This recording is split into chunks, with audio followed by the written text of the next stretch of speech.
Não somos lixo. Não somos lixo, não somos lixo nem bicho.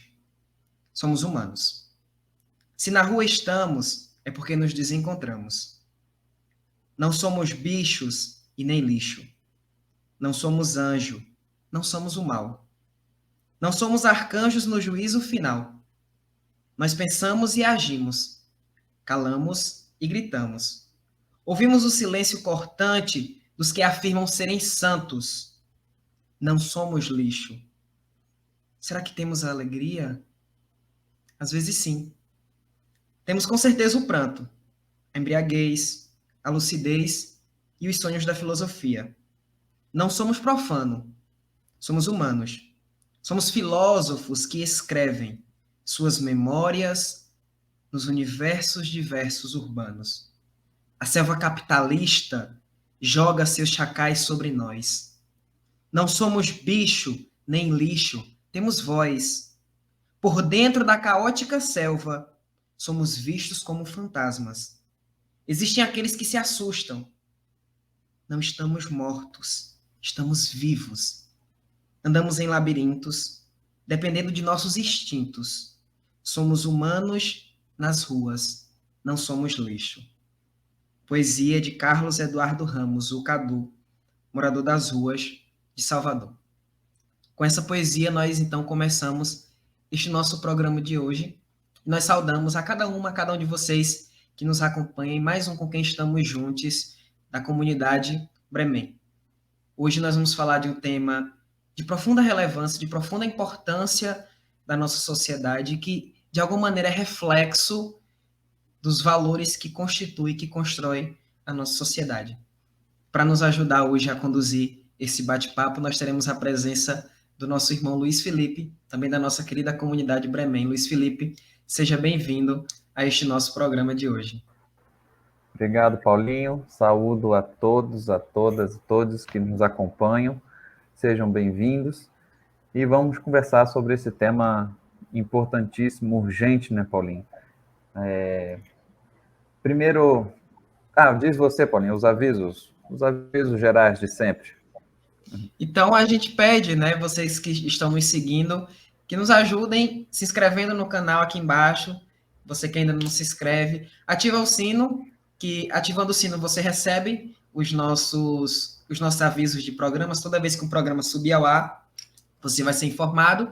E para que esse programa chegue a outras pessoas, a gente pede que você tanto compartilhe, aqui embaixo também tem um botão para compartilhar, quanto deixe o seu gostei, né? Curte aí no joinha, porque isso nos ajuda a fazer com que o programa chegue a outras pessoas, tá certo? E também coloca aí para a gente no bate-papo de onde é que você nos acompanha hoje nesse nosso programa. É isso, Luiz. Muito bem, Paulinho. Então, iniciando nossa conversa, gente, nós vamos falar hoje com convidados muito especiais, cada um uma realidade distinta, mas que vivem a mesma coisa, a mesma luta, que são a realidade dos moradores de rua. Vai entrar aqui na tela para vocês o que motivou a gente nas últimas notícias de janeiro, coisas assim, muito chocantes, né, de como aumentou. Só um instantinho que está entrando, vocês devem estar acompanhando aí agora. 3 manchetes que apareceram em janeiro desse ano, né? Crise da mesma família para as ruas de São Paulo. Crise joga famílias nas ruas e barracas se espalham por São Paulo. População nas calçadas dobrou em 14 distritos das regiões Norte, Leste e Sul, aponta o censo da Prefeitura de São Paulo. Em São Paulo, a população em situação de rua cresce 31% em apenas 2 anos. Ou seja, hoje passam de 31 mil moradores de rua só na cidade de São Paulo. Esses são dados só da cidade de São Paulo, mas com certeza a realidade ao longo do Brasil é tão semelhante quanto.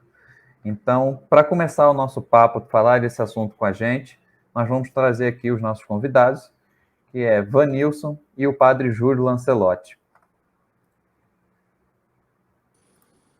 Nilson, Padre Júlio, sejam bem-vindos ao nosso programa de hoje. Tratar esse temático, como eu já falei, que acho que é de fundamental importância para a gente entender também a nossa sociedade hoje. E aí, sem mais delongas, para a gente iniciar propriamente essa conversa, eu gostaria de começar pedindo que vocês se apresentassem para a gente, né? Vocês já são pessoas que muita gente conhece, mas eu queria que vocês pudessem, nesse primeiro momento, dizer, né, quem vocês são, de onde falam. Acho importante a gente saber de onde cada um fala, né, para a gente nos localizar nessa conversa. Então, se apresentar rapidamente para a gente, e a gente pode começar, Vanilson, depois Padre Júlio, ou ao contrário, a ordem vocês escolhem. Vai lá, Vanilson. Olá, boa tarde a todos e todas, e a todos os internautas que estão acompanhando esse importante debate. Sou Vanilson Torres, sou do Movimento Nacional da População em Situação de Rua, sou aqui do Natal, vivenciei a realidade das ruas durante 27 anos, né, vim com 12 anos, ou seja, a minha infância e adolescência foi em situação de rua, e estamos aqui para trazer esse importante debate, né, que é a realidade da população em situação de rua, para que mais pessoas possam conhecer essa realidade e se inteirar de como vivem, de como está essa situação a nível de Brasil em meio a essas crises financeira, sanitária e política. Eu sou o Padre Júlio Lancelotti, da Pastoral de Rua da Arquidiocese de São Paulo. Eu não digo que trabalho com a população de rua, eu convivo com a população de rua há pelo menos 40 anos, caminhando com eles, aprendendo e, junto com eles, tentando superar todo descarte e toda opressão a que essa população é submetida. Obrigado, Padre Júlio, obrigado, Vanilson. Para a gente é uma alegria unirmos esses dois centros, né? O Nordeste, a partir de Natal, e o Sudeste, a partir de São Paulo, nessa realidade que nós vamos falar sobre ela agora, e que me parece que tanto em São Paulo, como foi as manchetes que o Luiz Felipe leu, quanto se nós formos olhar nos jornais locais do Rio Grande do Norte, mas também de Pernambuco e de outras regiões, nos parece que é uma realidade geral, né? Que agora, nesse período de pandemia, principalmente, um aumento da população em situação de rua, né? Essa população, ela aumenta e ela também tem algumas razões de acontecer. Mas antes da gente falar das razões, eu queria que a gente falasse, então, qual é a realidade hoje, né? Então, pedir ao Padre Júlio, a partir de São Paulo, e Vanilson, a partir de Natal, nos apresentar hoje qual é a realidade da população em situação de rua no Brasil, a partir de São Paulo e a partir de Natal. Então, a população em situação de rua cresce no Brasil todo. Os últimos dados que nós tínhamos do IPEA estimavam a população em 220 mil pessoas, mas isso ainda antes da pandemia. Esse aumento é maior, sem dúvida. Um dado importante, o Vanilson sabe bem disso, acompanha bem isso, o IBGE, que vai fazer o censo geral do Brasil, não faz o censo da população em situação de rua, porque só faz o censo de quem tem domicílio. Então, quem é considerado sem domicílio não é recenseado pelo IBGE.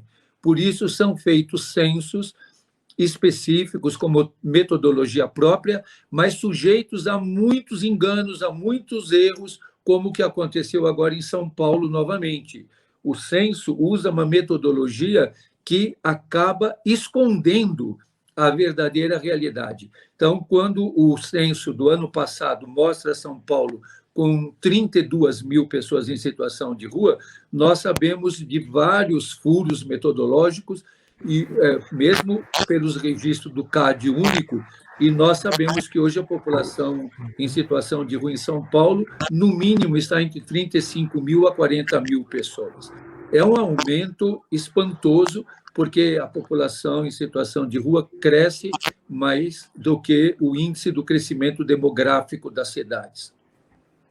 Hoje, se você olhar Natal, Rio de Janeiro, Recife, Porto Alegre, Florianópolis, e eu acho que o que é muito grave é que, proporcionalmente ao aumento de pessoas em situação de rua, cresce a violência contra as pessoas em situação de rua. Nós temos denunciado a aporofobia, mas todos os dias se mata moradores de rua de maneira violenta, ou com fogo, ou com armas letais, com faca, com os vários tipos, pessoas são incendiadas, são queimadas. Diariamente há pessoas em situação de rua que são assassinadas no Brasil. Acho que o Brasil é um dos países do mundo que mais mata pessoas em situação de rua. Todos os dias nós recebemos informações letais sobre as pessoas que estão pelas ruas das nossas cidades. E hoje qualquer pessoa pode ver. No Rio de Janeiro é um aumento espantoso. E o aumento não é tanto aqui em São Paulo de pessoas que vêm do Nordeste. Não é uma migração que vem do Nordeste.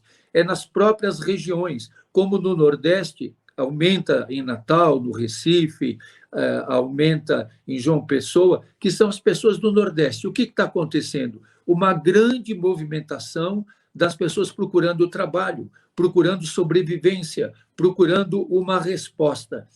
Mas é dramático, e eu queria muito aproveitar esse momento, o Vanilson sabe disso com muita propriedade.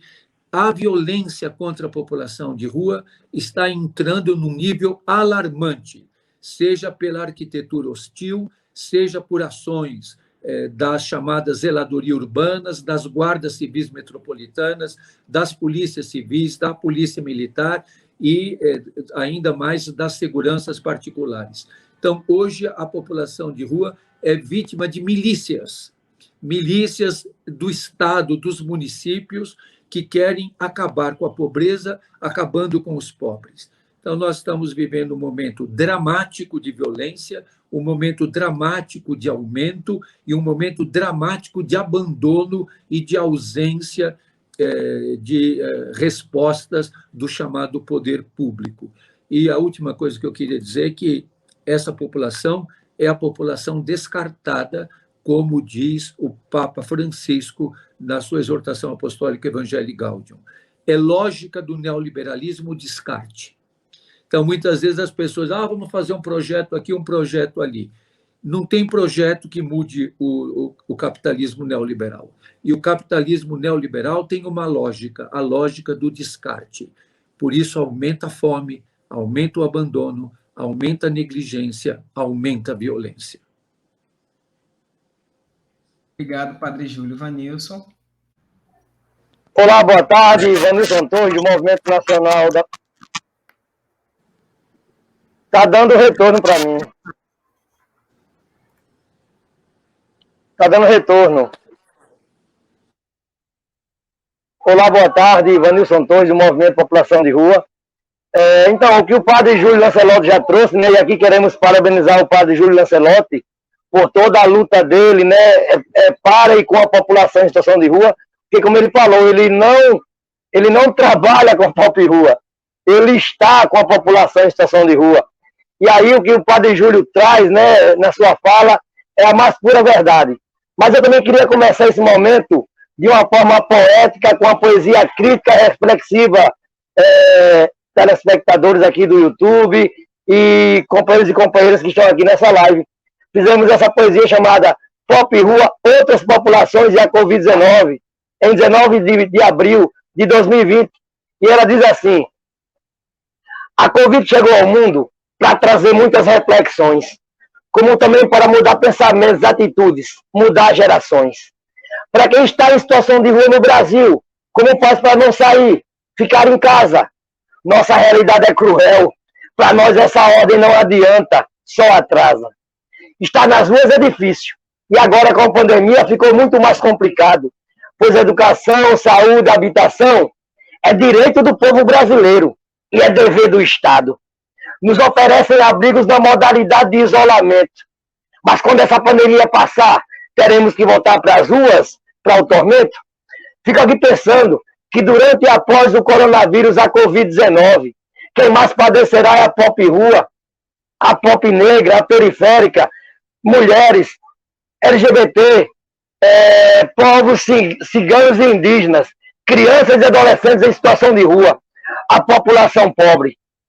Acorda, povo brasileiro, pois a luta por direitos persiste e continua.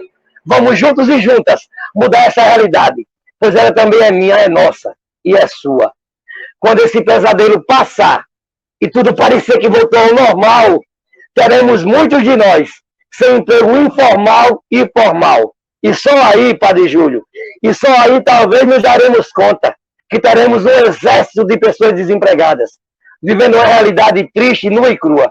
E com certeza aumentará o batalhão de pessoas vivendo em situação de rua. A poesia para nós, Padre Júlio e demais, é também forma de luta e resistência, né? Então, para falarmos sobre essa população em situação de rua, nós temos também, Padre Júlio, que voltar no tempo, né? Para voltar a invasão desse país, Padre Júlio Lancelotti, aí de 1500, voltar à escravização da população indígena, consequentemente a escravização da população negra. E aí, em 1888, a princesa Isabel, numa jogada, diz que libertou.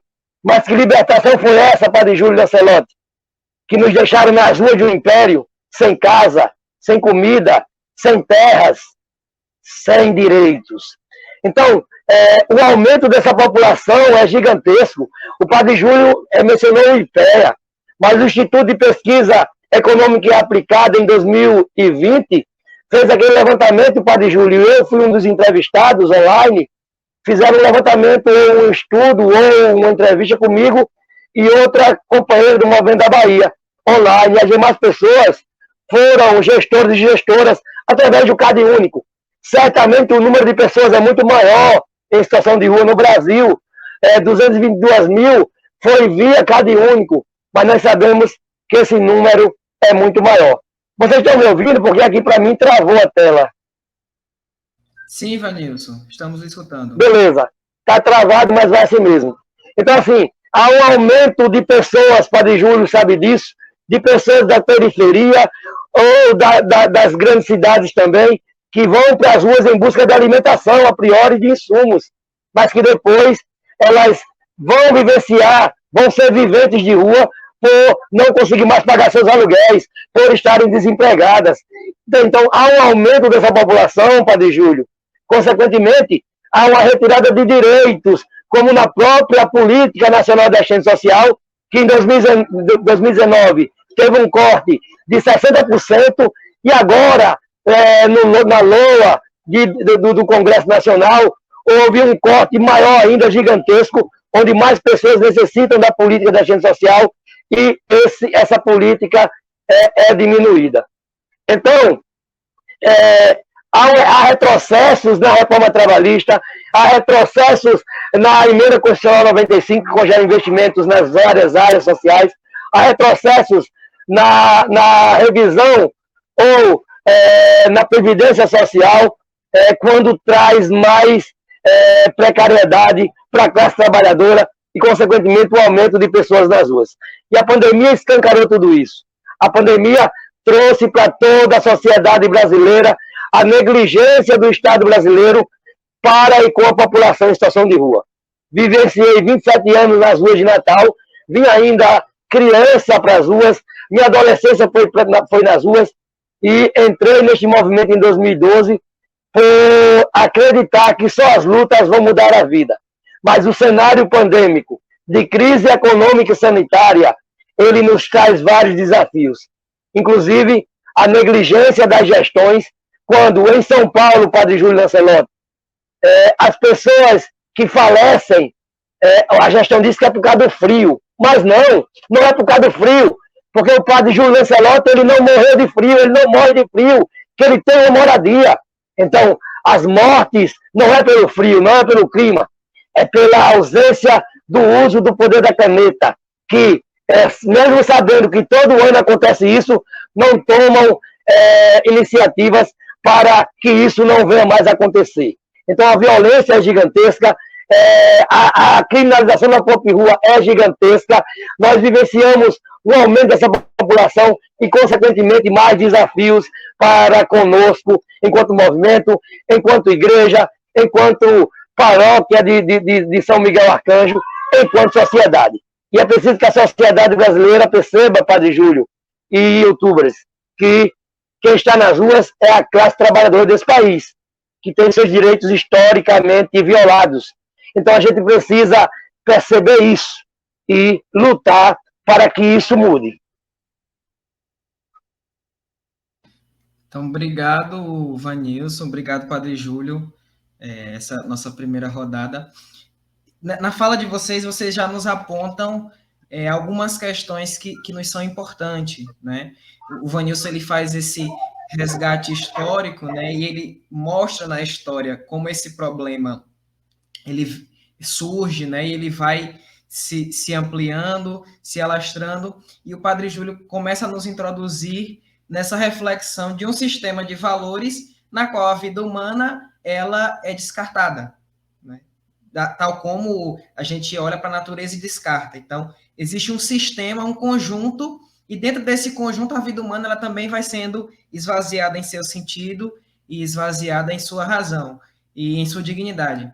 E aí, para nos ajudar a pensar nisso, eu gostaria também de chamar o nosso irmão Marcelo Barros para fazer parte desta roda com a gente. E aí eu gostaria de pedir de você, Marcelo, do Padre Júlio e depois do Vanilson, para nos ajudar também a entender, né, essa realidade. Existe uma frase que diz que muitas vezes é pichada como grafite, né, nos muros, nas paredes, que diz assim: se a gente é o que come, deve ser por isso que ninguém nos vê. Quer dizer, se a gente é o que come, quem não come nada, então se torna invisível, porque não é ninguém. E isso chama muito a atenção, essa realidade. E existe uma moça, uma professora, a Ana Carolina, que ela escreveu um livro sobre essa temática, e na apresentação do livro dela, o Nilson Lopes, que faz a apresentação deste livro, ele diz o seguinte, logo no início: se olhar para um ser humano e não ver um ser humano, é porque antes disso ele já foi violentado. E o que vê foi o que sobrou de um ser humano. Porque para compreender o momento atual de uma pessoa, é preciso compreender o processo histórico que determinou que hoje seja desta forma. E eu acho que isso que o Nilson traz, ele nos diz muito, né? E ele nos joga uma luz daquilo que o Padre Júlio já falava, dessa cultura do descarte, de se acabar com a pobreza eliminando os pobres, que é uma realidade, e que o Padre Júlio denuncia muito isso, que se chama de aporofobia, que faz parte também de um conjunto que nós podemos, que se expressa, por exemplo, como arquitetura hostil, né? Que é a forma de arquitetar espaços públicos para que esse ambiente ele não seja um ambiente acolhedor. Então, você não pode se sentar ali, você não pode se deitar ali. É um sistema pensado e planejado para isso. Então, eu queria que o Padre Júlio nos falasse um pouquinho disso e Marcelo também nos trouxesse qual é a leitura que nós podemos fazer, Marcelo, irmão Marcelo, dessa realidade a partir dessa espiritualidade da libertação. O que é que nos diz a espiritualidade da libertação sobre essa realidade? Então, Padre Júlio, Marcelo, Vanilson, com vocês. Júlio é o nosso mestre, então ele tem a primeira palavra.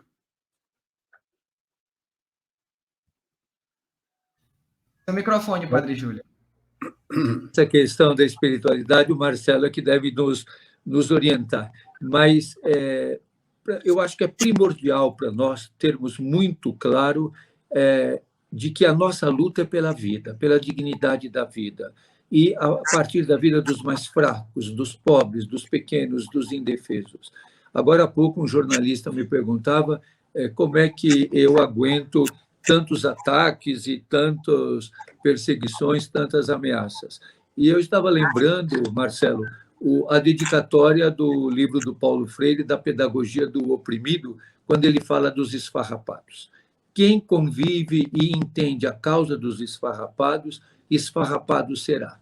Eu tenho pensado muito de que hoje, no Evangelho do dia, Jesus pergunta: quem dizem os homens que eu sou? E como na versão que hoje nós lemos, o Pedro logo vai dizer: tu és o Messias. E Jesus diz: não diga isso para ninguém. E começa a anunciar a paixão. nós temos que ter claro que a nossa espiritualidade ela é conflitiva e que nós, numa sociedade desigual, seguir o Senhor da vida é enfrentar conflitos. E enfrentar conflitos de maneira desarmada. Nós não enfrentamos os conflitos armados. Uma coisa eu sempre tenho repetido comigo mesmo para aprender. Aprendi com Dom Paulo, com Dom Pedro Cassaldáliga, com Dom Helder Câmara, com o insigne Dom Luciano Pedro Mendes de Almeida. Nunca usar as armas que usam contra nós. Nunca usarmos as mesmas armas. Nós estamos feridos e desarmados, do lado dos que vão perder, do lado dos que são massacrados e do lado dos que são espezinhados. Eu repeti muito durante essa pandemia, eu não luto para vencer, eu luto para ser fiel até o fim, porque eu sei que serei derrotado. E que nós vamos acumulando perdas, vamos acumulando derrotas, mas não desistência, e não mudarmos de lado. Estamos sempre do lado dos pequenos, sempre do lado dos pobres, sempre do lado dos fracos.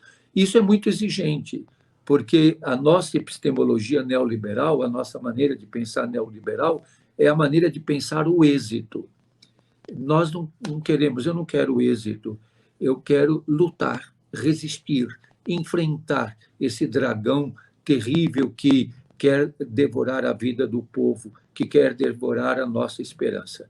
Então, eu acredito que isso que nós temos que fazer.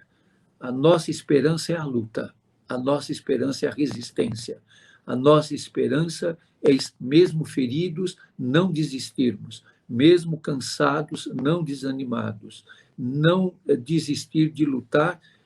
Dom Pedro que dizia, é uma guerra que é invencível. Nós somos derrotados nessa luta, mas não desistiremos. Eu acho, Marcelo, que o que nós perdemos muito foi a dimensão histórica da luta. A luta não começou conosco e não vai terminar em nós. Ela vai continuar. Nós estamos, nesse momento, na fase histórica que nos cabe estarmos junto dos fracos, lutarmos junto com eles para que a luta continue. Um dia pode ser que mude. Eu não tenho esperança de ver. Acho que não vou ver. Eu já estou velho, estou com 73 anos, não vou ver a mudança chegar. Parece que ela vai cada vez ficando mais longínqua, mas isso não impede de lutar para que aconteça. Eu pensei muito nesta pandemia, a morte de Dom Pedro Cassaldáliga. Ele morreu no tempo da pandemia, onde tudo que ele sonhou e profetizou foi derrotado. Tudo que ele pensou foi negado. Tudo que ele sonhou foi desdito. Mas ele é uma semente plantada que vai florescer e que vai frutificar numa luta que não vai acabar, numa luta que não vai terminar. Nós vamos lutar. Mesmo que apanhemos, mesmo feridos, nós vamos lutar sempre desarmados. Nunca teremos armas nas mãos. A nossa arma é a perseverança. Obrigado, Júlio. Acho que esse testemunho que você está dando, ele já responde a essa pergunta que o Paulo fez. O que é que isso diz para nós como espiritualidade? Quem olha as tradições espirituais do mundo descobre que em todas elas, na origem, existe a profecia do cuidado com os mais vulneráveis. 500 anos antes de Jesus, na Índia, um príncipe que viveu sempre no palácio saiu um dia do palácio. E o que ele viu na rua, a população de rua daquela época, fez ele se transformar, ele assumir ser mendigo. E para ser mendigo se fez monge e se tornou Buda, o iluminado, que deu origem a todas as escolas e tradições do budismo, no Japão, no Tibete, na Índia, em todos os lugares, aqui no Brasil também. Se a gente pensar no cristianismo, na década de 70, 80, um grande exegeta alemão resolveu fazer uma pesquisa sobre a sociedade de Jesus. Vocês podem encontrar o livro dele, ou os livros dele, tem vários livros, mas eu estou me referindo ao livro Movimento de Jesus. Ele se chama Gert Theissen. E o que é que ele descobriu? Ele descobriu que Jesus chamou como discípulos pessoas próximas à população de rua. Que Jesus não chamou gente de classe média. Que quando o Evangelho chama Bar Jonas, filhos de Jonas, há um jogo de palavra no aramaico de Jesus que se chama filhos do deserto. Significa gente do descampado, pessoas da solidão, da rua. E é impressionante como essa origem fundamental, esse miolo do cristianismo, porque, é claro, Jesus não chamou só eles, chamou Levi e Mateus no posto de alfândega. Ele era um cobrador de impostos. Chamou pescadores, chamou, mas no meio, o ambiente e para o qual Jesus chamou é da itinerância. Então, ide pelos caminhos. Não levem bastão, não levem mala, não levem bolsa, não levem sacola, não levem dinheiro. E aí, esse começo, essa origem de comunhão, quer dizer, quem é, está lá. Quem não é, entra, se insere. Como Júlio disse, eu convivo, eu estou com o povo de rua. O chamado que tem para nós hoje é o chamado de dizer, enquanto nós não formos capazes de repensar a nossa vida, a nossa espiritualidade cristã, ou budista, ou muçulmana, ou do candomblé e da Umbanda, que tiveram seus orixás, suas manifestações de Deus, no exílio e escravos. Se a gente pensar, todos eram reis e rainhas que foram escravizados, que foram sequestrados, trazidos para a rua. Como disse o Vanilson, foram jogados na rua. Não é que foram naturalmente de rua, é que foram colocados lá pelo sistema. Então é preciso que a fé e a espiritualidade façam um movimento contrário. Parta deles e delas para nos colocar todos como uma comunhão de integrados, de pessoas de comunhão, do cuidado entre nós, do cuidado com os mais vulneráveis e do cuidado com a natureza.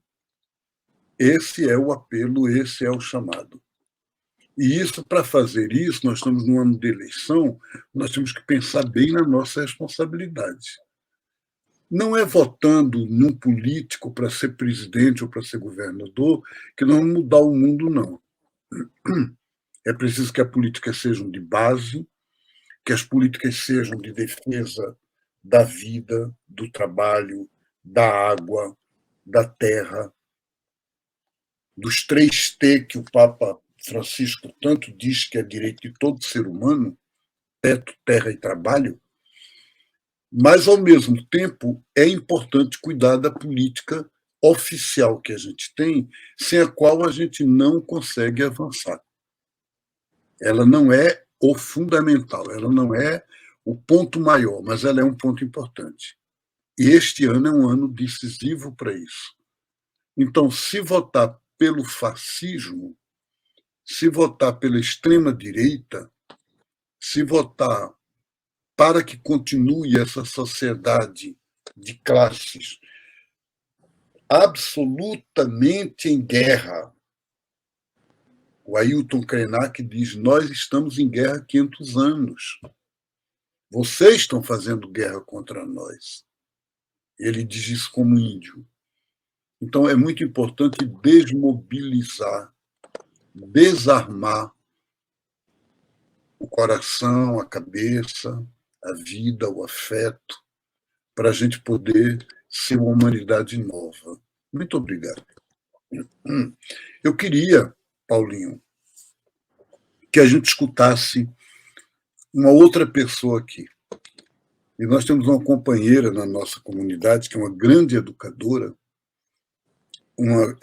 que tem uma experiência própria. Ela vem do interior, ela vem de uma cultura evangélica, de igreja evangélica, da Igreja Batista, e ela poderia dizer como ela sente isso que a gente está conversando aqui.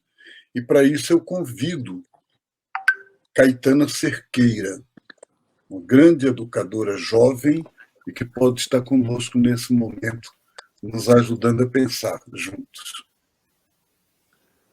Daqui a pouco eu vou ter que pedir permissão a vocês de sair, porque eu tenho que gravar um outro programa a respeito do Evangelho do próximo domingo, que começa agora às 5 horas. Caetana, bem-vinda. Obrigado de estar aqui com a gente. Obrigada, irmão Marcelo. É uma honra para mim estar aqui juntamente com vocês. Irmão Paulinho, irmão Luiz Felipe, o irmão, vocês estão me ouvindo? Aqui está um pouquinho, o irmão Vanilson, o Padre Júlio, que são referências quando nós falamos nesse tema, né? Tem uma frase do Padre Júlio que sempre me chamou muita atenção, que ele diz que a solidariedade, a compaixão e a misericórdia não são dimensões religiosas, mas elas são dimensões humanas. E eu começo a imaginar quando foi que nós passamos, enquanto sociedade, em termos gerais, a não enxergar essas pessoas, a achar comum, a achar parte da nossa rotina, ver pessoas nessas situações de vulnerabilidade. Quando foi que nós começamos a nos acostumar a ver pessoas nas portas das próprias igrejas, pessoas que não têm um teto, pessoas que não sabem o que vão comer no dia seguinte. Quando que essas pessoas começaram a ficar invisíveis aos nossos olhos, né? Então, assim, é algo que realmente, enquanto vocês falavam, eu começava a me questionar por que esse assunto ele não vem sendo noticiado na grande mídia, nos principais jornais, né? O Padre Júlio também falava a respeito dessa luta constante que nós temos, e eu considero que as pessoas que estão à frente desse movimento são soldados feridos, né? Ele fala que talvez não veja o fruto de tanta luta, né? Mas todas essas pessoas são o quê? Soldados feridos. Todas essas pessoas que lutam em prol dessas pessoas, que acreditam nessa mudança, que acreditam nessa transformação, são soldados feridos. E soldados feridos, eles ajudam uns aos outros, né? Ninguém fica para trás. Então, era até um questionamento que eu queria deixar aqui para vocês. Quando é que esse amor esfriou, né? Como na própria Bíblia fala, né? Quando é que a sociedade passou a achar comum essa situação tão grande de vulnerabilidade que só cresce, que na pandemia cresceu mais ainda? Quando é que isso, como é que nós, enquanto sociedade, a gente permitiu que isso viesse a acontecer?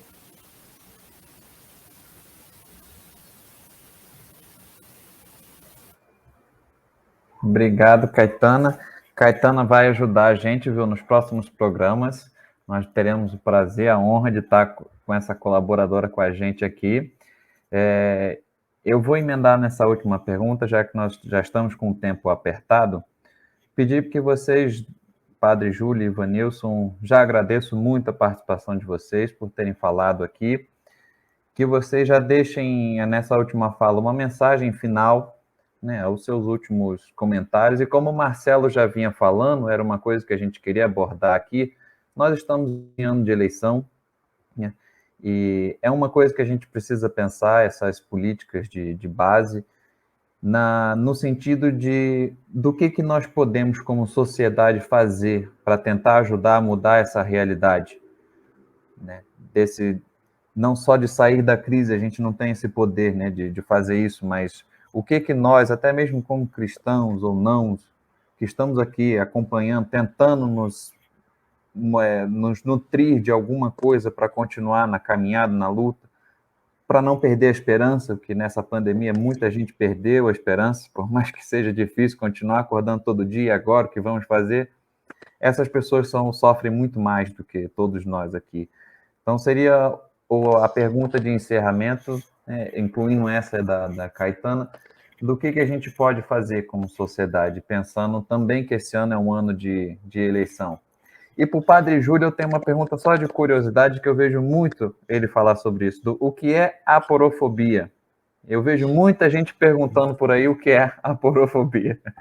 Então, rapidamente, porque eu também logo já tenho que entrar em outra questão, a aporofobia é um termo cunhado pela filósofa espanhola Adela Cortina, que nomina um fenômeno que é muito antigo entre nós, que é o rechaço ao pobre, o ódio ao pobre, o rechaço ao pobre. Então, toda a arquitetura hostil que hoje está presente em todas as nossas cidades para evitar a presença. Não que nós queiramos que as pessoas em situação de rua morem embaixo de viaduto e marquises, mas nós temos que fazer o processo educativo, e eu acho que aí responde o que você colocou também, como propõe a Adela Cortina, sair da hostilidade para a hospitalidade. Eu acho que essa é a nossa luta, deixar tudo que é hostil, tudo aquilo que rejeita, para tudo aquilo que é hospitaleiro, para a hospitalidade, para o acolhimento, para a humanização da vida. Então, a aporofobia é a negação do outro, é evitar o outro. Como, por exemplo, a Adela Cortina até diz, todos os turistas são bem-vindos na Espanha, desde que tenham dólares e euros. Os refugiados não são bem-vindos. Então, todas as pessoas são bem-vindas aos shoppings, às padarias, às confeitarias. Os moradores em situação de rua não são, porque eles não podem dar nenhum retorno. Então, eles são evitados. Não dê esmola, não chegue perto, não deixe essa pessoa, ponha espinhos, ponha pedras pontiagudas, afaste. E nós estamos vivendo no Brasil essa onda de violência. Então, eu acredito que todos nós temos que estar numa luta, na luta dos quilombolas, na luta dos povos indígenas, na luta de todas as culturas ancestrais, na luta contra todo tipo de homofobia, de LGBTfobia, na luta com os trabalhadores rurais sem terra, de todos os que não têm teto, de todas as pessoas que estão em situação de rua. Todas as lutas têm sua especificidade, mas quem luta numa, luta com todos. Nós estamos todos unidos em todas as lutas libertárias. Essa é a nossa luta, essa é a nossa esperança. E termino dizendo que ninguém tenha medo de estar do lado dos fracos e dos que perdem. Que ninguém tenha medo de estar do lado dos pequenos e dos rejeitados. Esse é o nosso lugar, esse é o lugar que nós devemos estar. Eu estou velho, eu vejo vocês todos muito jovens, e eu gosto de vê-los na luta e de dizer uma coisa que para mim é muito importante. Eu nunca vou mudar de lado. Eu vou sempre estar do lado dos pequenos, dos fracos, dos negros, dos LGBT, dos sem terra, dos abandonados. E queria também aproveitar esse nosso momento para mandar uma saudação para o vereador Renato Freitas, de Curitiba, o vereador periférico e negro, que está sendo tão criminalizado. Lutemos pela vida. Lutemos pela vida. Força e coragem para todos. Obrigado, Padre Júlio. A gente recebe, né, isso com muito bom grado e reforçando, né? A gente está do lado do Renato, né, nos solidarizando com essa situação. Vanilson? Então, Padre Júlio, a sua fala é sensacional, porque eu também vou para um dos versículos bíblicos, eu creio que é lá em Mateus 8, talvez, que diz assim, né? Os pássaros têm seus ninhos. O padre acabou de sair, mas os pássaros têm seus ninhos e os lobos seus covis, mas o filho do homem não tem onde reclinar sua cabeça, né? E com essa frase, Jesus está dizendo assim, porque, olha, eu estou na rua, né? Eu sou pessoa em situação de rua naquele tempo da história. Porque ele fugia dos fariseus, ele fugia do Império Romano, ele fugia dos seus, e ele estava pregando o Evangelho, ele estava pregando as boas novas. E naquele tempo não tinha Uber, não. Naquele tempo não tinha bicicleta, não tinha carro, era a pé ou no lombo de um jumento. E aí, ele traz esse ensinamento, né, de que servir, é melhor servir do que ser servido, né? Mas quantos de nós hoje queremos servir, né? Quantos de nós hoje só não queremos ser servidos? E aí, a miséria de muitos e muitas é a riqueza de alguns e alguns. É o que a gente vê, né? Também dentro da política. E é por isso que, nesse momento de ano eleitoral, é preciso saber quais os candidatos e candidatas que realmente, que literalmente fazem a defesa da moradia, do trabalho, emprego e renda, de salários dignos, da vida, da democracia. Temos que ter essa percepção para não elegermos novamente um Bolsonaro da vida. Mas por que isso acontece? E aí, já entrando até na pergunta da Caetana, né? Por que isso acontece? Porque no Brasil, desde sua invasão, a população brasileira não teve direito real e definitivo à educação de qualidade. Sabemos muito bem que um povo sem conhecimento é um povo melhor de ser dominado. É um povo mais fácil, melhor dizendo, de ser dominado. Por isso que precisamos eleger candidatos e candidatas que tenham em sua plataforma, não só em promessas, mas em plataformas executáveis, que estão ligando aqui, aí tem que estar desligando. Propostas efetivas para mudanças reais, porque o Brasil que a gente está vivendo, o que vai chegar para nós aqui em 2022 e a partir de agora, é um Brasil com mais retrocessos, com mais dificuldades, com mais necessidades de políticas públicas. E aí é necessário sabermos escolher essas representações. E aí, Caetana, quando é que o amor esfriou, né? A Bíblia, isso é bíblico. Ele nos traz o esfriamento, né? A Bíblia diz que, no final dos tempos, muitos já apostatarão da fé. E, se possível, enganarão até os escolhidos. O que é isso? É vender Jesus. É dizer que doe tudo a prosperidade, doe tudo que tu vai receber tua bênção. Então, o amor de muitos já esfriou faz tempo, mas isso também é bíblico. E aí, a gente tem que perceber, né? E aí eu preciso dizer isso aconteceu uma vez aqui em Natal, quando do Dia do Pobre, né? Quando o Dia do Pobre, isso faz 2 anos, 3 anos, nos convidaram enquanto movimento para falar do Dia do Pobre. Eu disse, sim, vai ser sobre população em situação de rua. Aí a pessoa, né, de uma paróquia disse, não, vai ser numa comunidade, mas a população em situação de rua pode estar lá, pode frequentar. E eu disse, olha, não é assim. Há um preconceito, né, pelas suas vestes, assim como havia no tempo de Jesus com os leprosos, com os miseráveis. Há toda uma questão. Aí eu disse assim, olha, quem estaria mais pobre nesse momento do que quem está nas ruas? Aí eu fiz uma comparação. Eu disse assim, sabe, Luiz Felipe? Jesus, ele foi uma pessoa em situação de rua, ele era andarilho, ele nasceu numa manjedoura, ele dormia além mal na casa de Pedro, Ele nasceu, o pai dele era carpinteiro, ele morou nas ruas, ele era pessoa em situação de rua.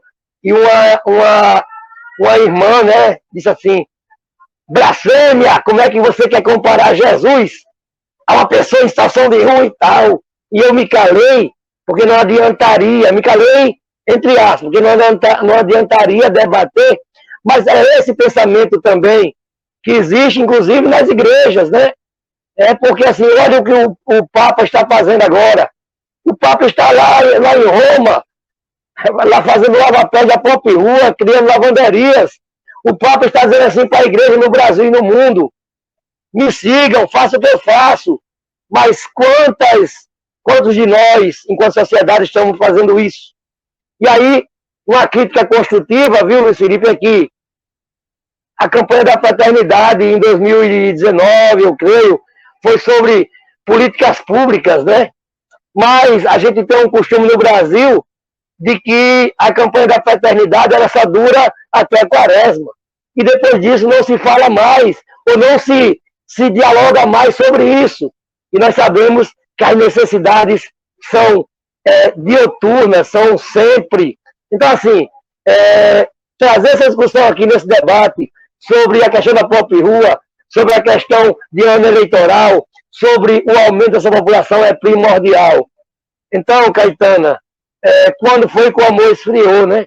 O amor esfriou desde o dia em que fomos invadidos, desde o dia em que escravizamos os povos indígenas, desde o dia em que fomos buscar em países livres príncipes, reis, rainhas, pessoas livres para escravizar nesse país. Então, o amor esfria a cada momento. Quando nós vemos uma pessoa em situação de rua e a criminalizamos com os olhos. O amor esfria quando nós não conseguimos se colocar no lugar do outro.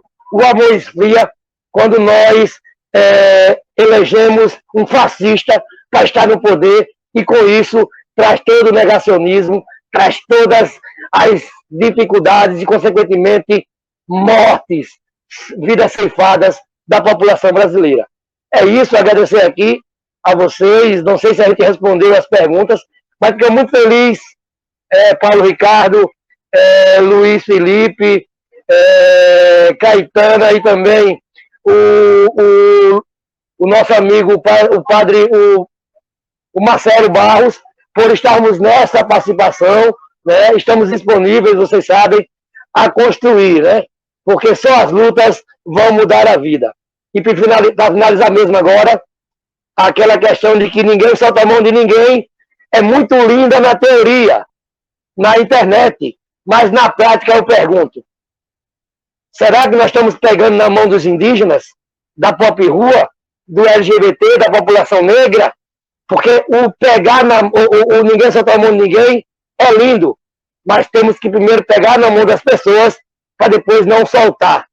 E pegar nas mãos é sentir as dores. Pegar nessas mãos é vivenciar e lutar em prol de melhorias para essas populações. O não soltar a mão de ninguém não é literal, ou melhor, não é fantasia. Tem que ser algo real, palpável e segurar mesmo de fato e de verdade, e segurar não nos ombros, mas em corpos para podermos se balançarmos, não cairmos. Então, não diga que ninguém solta a mão de ninguém. Faça acontecer. Segure primeiro na mão das pessoas e aí sim nós não conseguiremos soltar a mão de ninguém. Obrigado, Vanilson. Acho que a gente se emociona com cada uma das palavras, né? O Padre Júlio, o Marcelo, o Caetano, e agora você consegue fechar tão bem esse programa, trazendo essa reflexão que acho que quem não se sentiu tocado é porque já morreu por dentro, né? Você fala da sua vida, né? Então, nós tivemos aqui vocês dois como convidados, você e o Padre Júlio.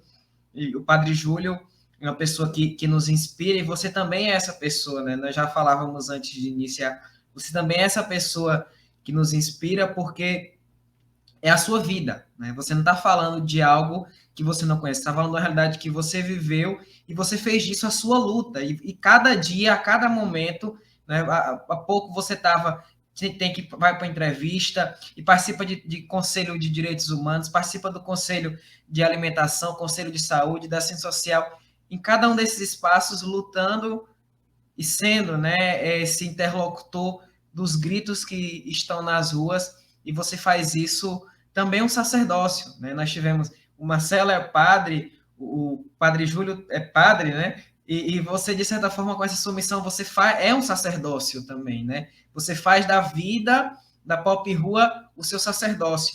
E eu acho que isso é muito importante para a gente hoje, ouvir o seu relato, ouvir o seu testemunho, ouvir a sua partilha. Então, eu lhe agradeço imensamente por você ter topado e por ter também partilhado com a gente esse seu lado poético, né? Que poucas pessoas sabem, mas que Vanilson, né, além de ser esse grande militante, é também um poeta, um cordelista. Então, agradecer a você, agradecer ao Padre Júlio por sua luta, por sua inspiração, ele que já na sua idade, ele fala da idade dele, mas na idade dele, né, já ele fala mais de 70 anos, mas tem muita jovialidade, tem muito a nos ensinar, nós que somos mais jovens, né?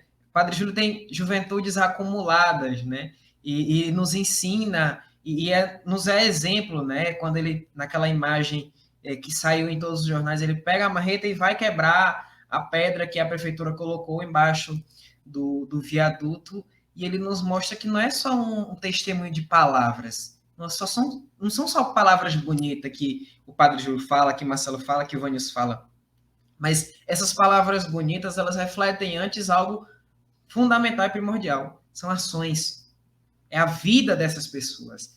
Então, acho que esse programa, ele fala da vida. Então, é a vida. Acho que, e isso é muito forte. Nós não estamos falando de teoria só, simplesmente. Existe uma dimensão da teoria, mas existe uma dimensão muito mais profunda, que é a prática. E acho que cada um de nós que participamos aqui nesse momento, e vocês que também nos assistem, nós temos que pensar como que nós podemos tornar isso prática também da nossa vida. Acho que muita coisa Padre Júlio, Marcelo e o Vanilson nos apontaram, mas acho que a gente tem que pensar, a cada programa desse, o que é que de concreto?